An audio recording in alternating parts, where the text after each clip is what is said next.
мисалы үчүн Казак менен Россияга салыштырайлы биз өзүбүздү.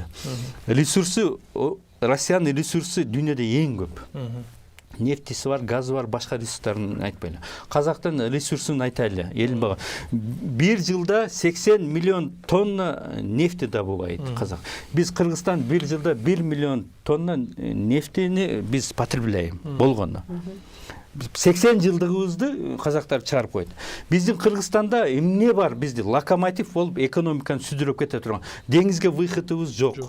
Жолдорубуз тупик, железный дорога жок. Авиажолубуз черный списокта.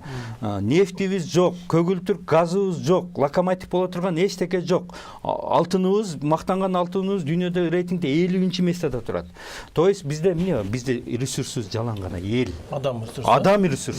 Адамдарга биз эркиндик беришибиз керек. Адамдар 5 мүнөттө бар паспортун алыш керек, кагазын үйүндө туруп жасаш керек. Цифровизация бүт ушуга эркиндикке кетиш керек. Бул либерализм.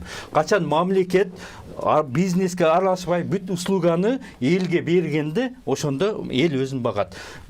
Кайсыл өлкөдө көрүп атасыңар? Өнүккөн өлкөлөрдө мусордан элдер байып, фирмалар. Биздин мусор бүгүнкү күндө мына шаарыбызда мусор дотацияда отурат.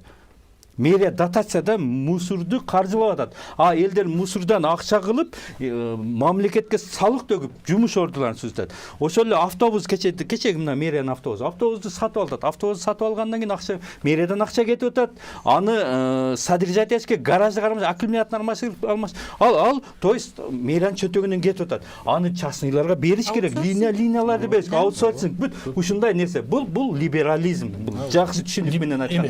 Бүт нерсени мамлекет не должен лезть бизнес. Мамлекет только коопсуздукту караш керек, токтоп тургум. Коопсуздукту караш керек, граница, ички коопсуздук, сырткы коопсуздук, анан социальный муктаждыктары барларды караш керек. Салыктын эсебинен. Салыкты жеңил кылыш керек.